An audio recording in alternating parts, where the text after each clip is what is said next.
আজকাল ছোট কুকির সঙ্গে ওই মতুর বাবুর না খুব গুজগুজ ফুসফুস বেড়েছে, খুব দ্রুত। দেখে দেখে কালি তোমার পায়ে গিয়ে ঢলে পড়বে, আর সেই দেখে তুমি একদম জগৎ ভুলে যাবে। শুধুমাত্র সম্পত্তির লোভে ও করুণাকে বিয়ে করেছে, আর এখন করুণার সংসারে থেকে ছোট কুকিকে পছন্দ করছে। ওই সেই জামাই একদিন তোমার মুখ পোড়াবে, এ তুমি দেখে নিও।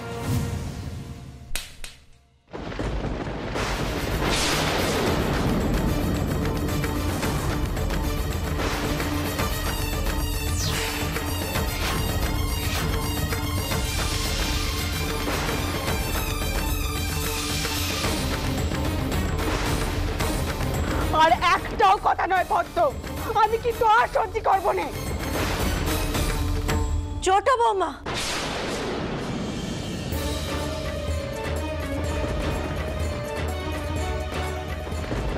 তুমি কি করলে ছোট বৌমা? পোয়াতি মেয়েটার গায়ে এমন করে হাত তুললে? কি হয়েছে কি তোমার? তোমার কি মাথা খারাপ হয়ে গেছে? মা, আপনি জানেন না পদ্ম কি বলছে, আপনি জানেন না মা। আমার কথা একদিন বলবে মা, ঠিক বলবে। ওই মতুর বাবু না তোমার সংসারটাকে ছাড়খাড় করতে এসেছে। ও করুণাকে বিয়ে করেছে ঠিক, তোর চোখ আছে ছোট কুকির ওপর।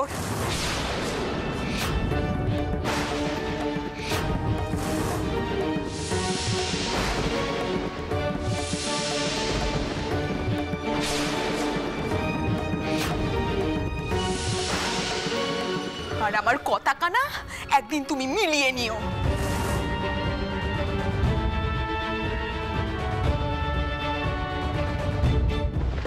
ছোট বৌমা, পদ্ম পদ্ম একই কথা কয়ে গেল। কি হয়েছে ছোট বৌমা? কোনো অঘটন ঘটেনি তো?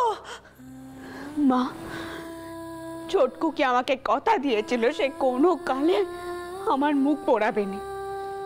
আপনি তো কইছিলেন মা ওদেরকে স্বাভাবিকভাবে মিশতে দিতে। আর আমি যদি দেখি ছোট কুকি আমার মুখ পোড়াচ্ছে, তাহলে আমি নিজের মেয়েকে নিজেই শেষ করে দেব।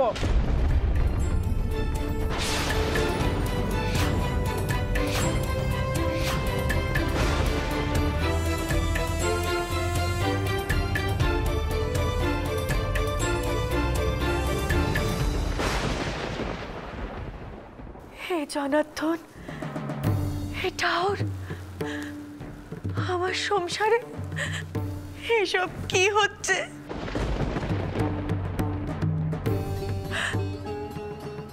তবে পদ্ম কি সত্যি কিছু আজ করেছে? না না না, এ হতে পারেনি, কিছুতেই হতে পারেনি। তাছাড়া ছোট বৌমা তো কইলো ছোট কুকি তাকে কথা দিয়েছে সে এমন কাজ কখনো করবে না। তবু আমি নিজে একবার ছোট কুকির সঙ্গে কথা কইব।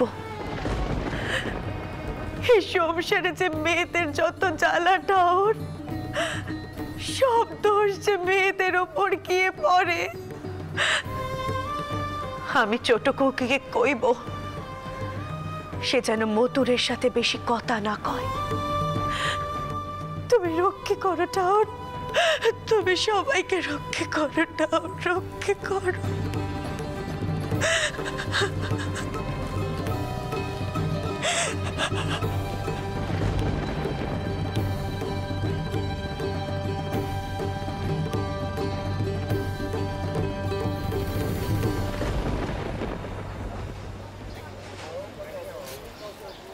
এসো মথুর, এসো।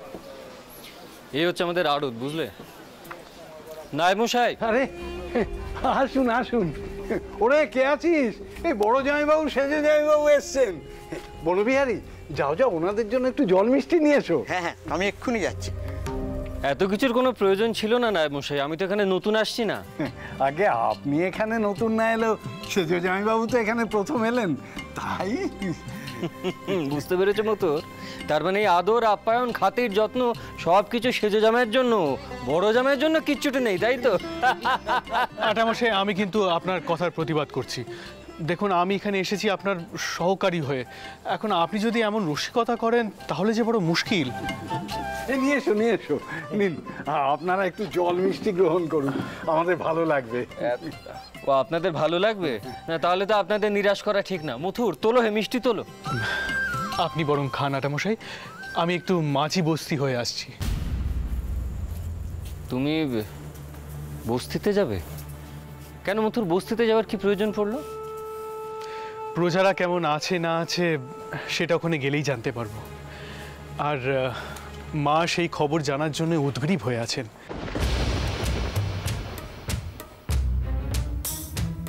আটামশাই, আপনি বরং এই আড়তের হিসেব নিকেশ দেখুন, আমি একটু ঘুরে আসি। বেশ বেশ।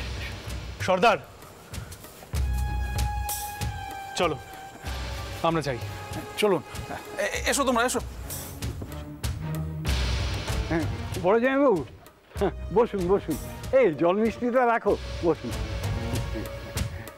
রাখো জলটা রাখো। ছোট মুখে একটা বড় কথা শুধুই বড় জামাইবাবু, এখন থেকে সেজ জামাইবাবু কি নিয়মিত এখানে যাতায়াত করবেন? কেন, যাতায়াত করলে আপনার কি কোনো অসুবিধা হবে? আগে না না, এমনি শুধোচ্ছিলাম আর কি, মনির যা বলবেন তাই তো হবে। শোনো, কত বস্তা মাল এলো সেটার হিসাব করতে হবে না? চলো চলো, হিসেবটা দেখি গিয়ে। হয়ে গেল, একে রামে রক্ষে ছিল না, তাই সুগ্রীব দোষ। কি আর করবেন, কর্তামশাই যা ইচ্ছে, তিনি তো এদিকে আসেন না। এই বড় জামাইবাবু তবু দুটো হেসে কথা বলেন, সেজ জামাইবাবু তো হাসতেও জানেন না, কেমন যেন ভয় ভয় লাগে। চাকরিটা শেষ পর্যন্ত টিকলে হয়।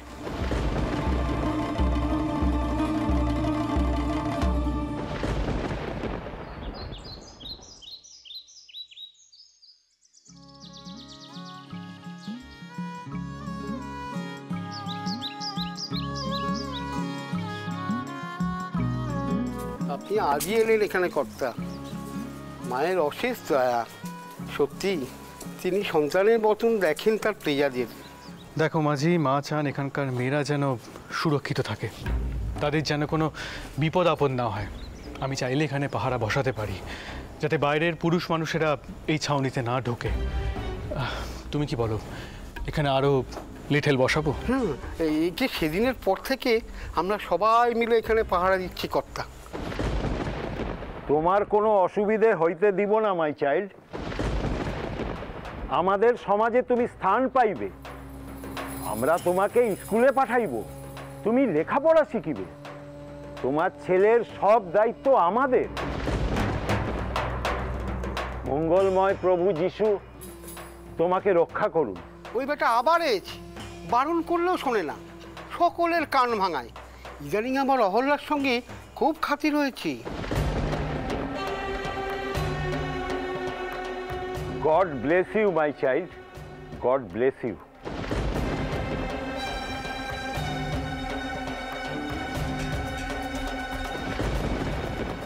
দাঁড়ান, ওই বেটিকে শুধোতে হবে।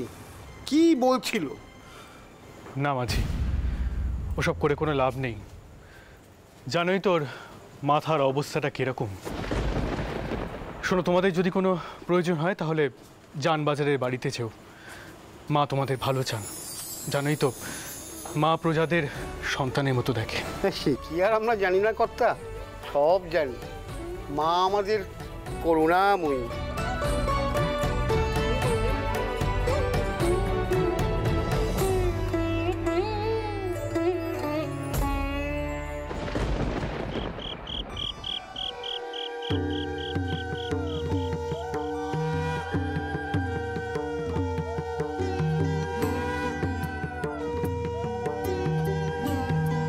চল চল, হাতে ছেড়ে বেইমান কোথাকার।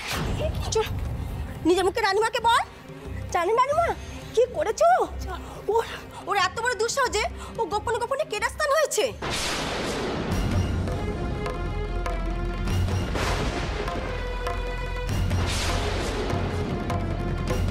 কি রে, এখন চুপ করে আছিস কেন? নিজের মুখে কদি কি কথাটি? ছাড়ো বলছি ওকে। কানাই মাঝি, কি শুরু করেছো বলো তো তোমরা? ও বাবা, এই যে দেখি কানাই, তা কিছু মনে করো না, তোমাদের পেটের খিদে তো দেখছি আর মিটছেই না, সর্বক্ষণ রাবণের চিতার মতো জ্বলছে।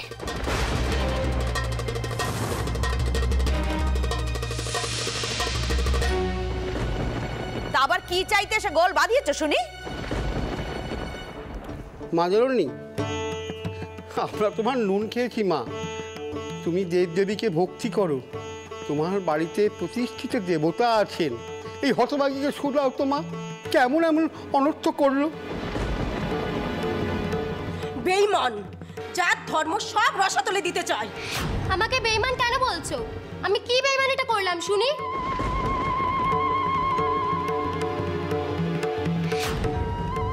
ওরা আমাকে লেখাপড়া শেখাবে, আমার বেটার ভার নেবে, কাজ দেবে, পেট ভরে দুবেলা খেতে দেবে, এমনকি ওদের সমাজে আমি ঠাঁইও পাবো।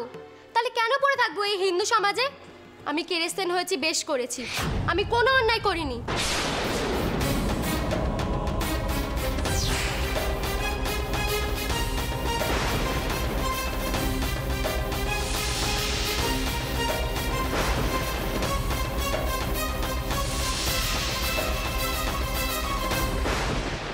আমি কেরেস্তান হয়েছি, বেশ করেছি, আমি কোনো অন্যায় করিনি। পেটের জ্বালা বড় জ্বালা।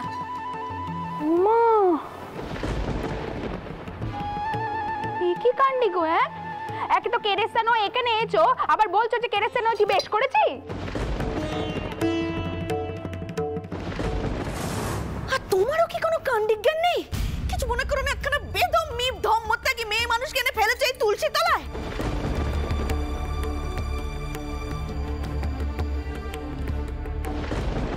বলি গেরস্তের কল্যাণ অকল্যাণ বলে কি কিছু নেই? এ কি কানাই, তোমরা এখানে? কি ব্যাপার, কোনো বিপদ আপদ হয়নি তো? শেঠ জামাই দাদা, অহল্যা দিদি কেরেস্তান হয়েছে, লেখাপড়া শিখবে।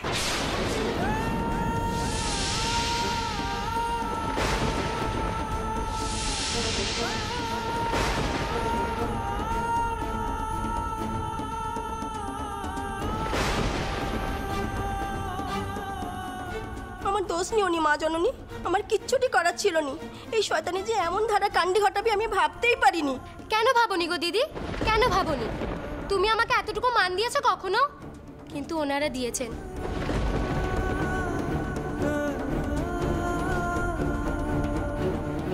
প্রথম তো রানীমাই আমাকে মান দিয়েছিল, তার আগে তো আমি শিয়াল কুকুরের জীবন কাটাচ্ছিলাম।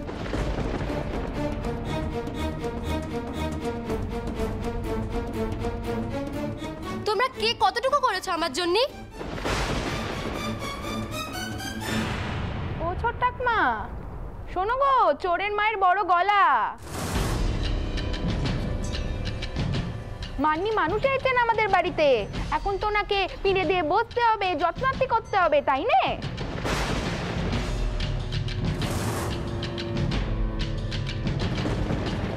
এসব কাতির তো অহল্যা দিদি চাইনি বড় দিদি। কোন দশটা করেছে ও? একটু ভালোভাবে বাঁচার জন্য, লেখাপড়া শেখার জন্য ধর্ম ত্যাগ করেছে। কোন ধর্মে থাকবে কি থাকবে না সেটা তার ব্যাপার।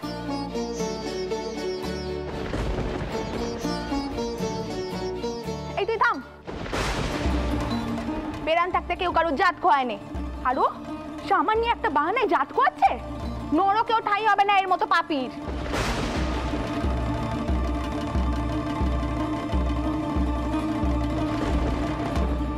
মা, আমার মনে হয় আর কথা না বাড়িয়ে এই ঘটনাটার একটা বিচার করে ওকে ছেড়ে দিন। হ্যাঁ মা, মথুরা একদম ঠিক কথা বলেছে। আপনি বরং, আর অহল্যাও তো মিথ্যে কথা বলছে না মা।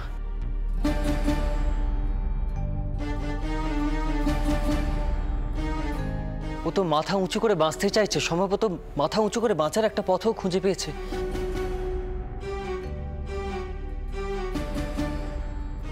ও যদি পড়াশুনো শিখতে পারে তাহলে তো ও নিজের অন্নসংস্থান নিজেই করতে পারবে। তো ভালোই হলো, ওকে আর কারোর দান কিংবা দয়ার উপরে নির্ভর করে থাকতে হবে না, তাই না মথুর? হ্যাঁ,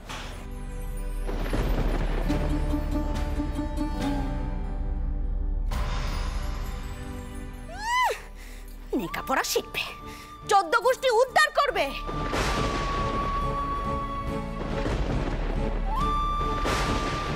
কিছু মনে করে নে, মেয়ে মানুষ হয়ে এত বড় পাপ এ কিন্তু ধম্মে সইবে নে। স্কুল যাবে, লেখাপড়া শিখবে, চি চি চি চি চি। আর ওই স্কুলগুলো, ওগুলো তো কেরেস্তান করার আখড়া। ওই লেখাপড়া শেখানোর নামে ওদের ঠাউরের ভজনা করতে শেখায়। অহল্যা, তুমি আমাদের সমাজে থেকে মাথা উঁচু করে বাঁচতে পারতে না? আমি তো তোমাকে মাসোহারা দিচ্ছিল, তাহলে ধর্ম পাল্টালে গেলে কেন? আমি কেন নেব তোমার দয়া রানীমা?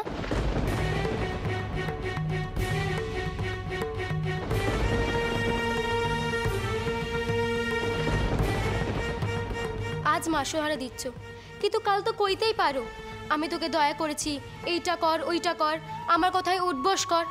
আমাকে তো সেসব করতে হবে না বাপু। আমি ঢের দেখেছি এরকম বড় লোক, প্রথমে এক মূর্তি, কিছু কাল পর অন্য মূর্তি।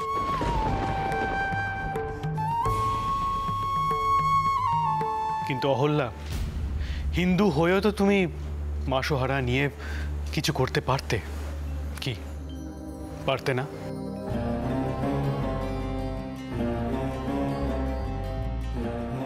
ছোট বৌমা, ওদের বলো এখান থেকে চলে যেতে।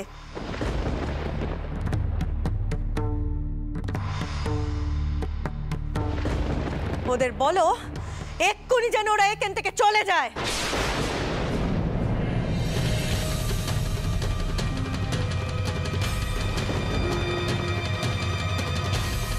আর সুবালাদের বলো তুলসী তলা যেন গোবর জল ছড়া দিয়ে ভালো করে ধুয়ে মুছে দেয়।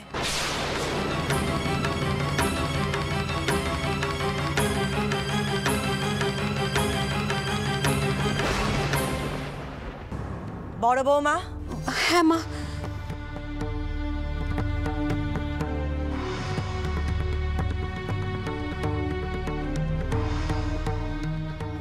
বলুন। তুমি ছোট বৌমাকে বলে দিও ওদের মাসোহারা দে শুধু শুধু টাকা যেন নষ্ট না করে। হিন্দু হয়ে কেরেস্তানের ভজনা আমি মানতে পারবো না।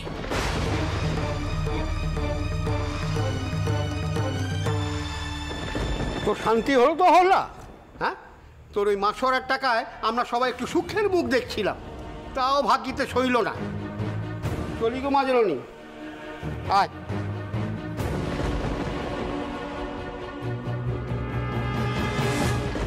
ইস বউ, তোর দান একেবারে অপাত্তরে গেল। শেষে কিনা মেয়েটা তম্ব ত্যাগ করলো। ওমের মাথাখানা তো ঠিকঠাকই কাজ করছে দেখলুম, আর তেজও তো কিছু কম নয়, বেশ পোষ করছিল। তার মানে সেদিন যা করছিল পুরোটাই নিচে নাটক।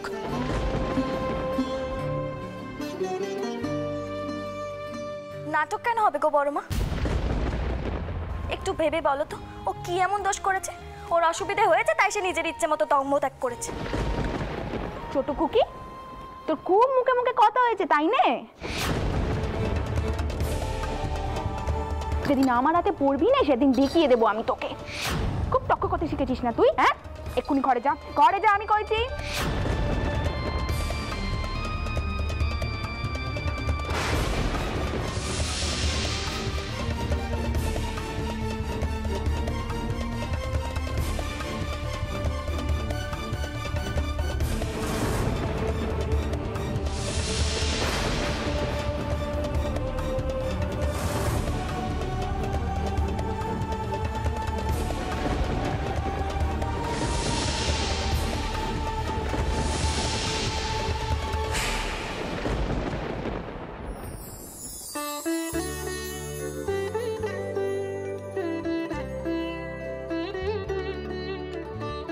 আচ্ছা সেচ দিদি, কইতে পারো বড় দিদি কেন আমাকে শুধু বকাচকা করে?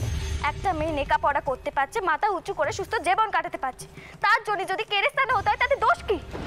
কি বলছিস কি তুই ছোট কুকি? কে কেরেস্তান হলো? না না ছোট কুকি, এসব কথা বলতে নেই। ধম্ম নিয়ে ছেলে কালা করা যায় না। তুমিও তো দেখছি চোটটাক মার বড় দিদির মতো কথা কইছো। তুমি তো আগে এরকম ছিলে না, অন্যভাবে চিনতে করতে। তুমিও খুব পাল্টে গেছো গো সেচ দিদি। নিজে তো স্কুলে যাবে না কই দিলে, আর অন্য কেউ গেলেও তোমাদের আপত্তি। এ কিন্তু একদম ঠিক কথা নয়। শোন ছোট কুকি, এসব কথা আমাকে বললি বললি, অন্য কাউকে বলিস না, তবে কিন্তু আবার বকা খাবি। সে বকা খেলে খাবো, কিন্তু এই অহল্যার মতো মেয়ে যার কিচ্ছুটি নেই, সে যদি সবার মুখের ওপর তার ইচ্ছে অনিচ্ছের কথা কইতে পারে, এমনকি এটাও কইতে পারে যে সে লেখাপড়া শিখবে।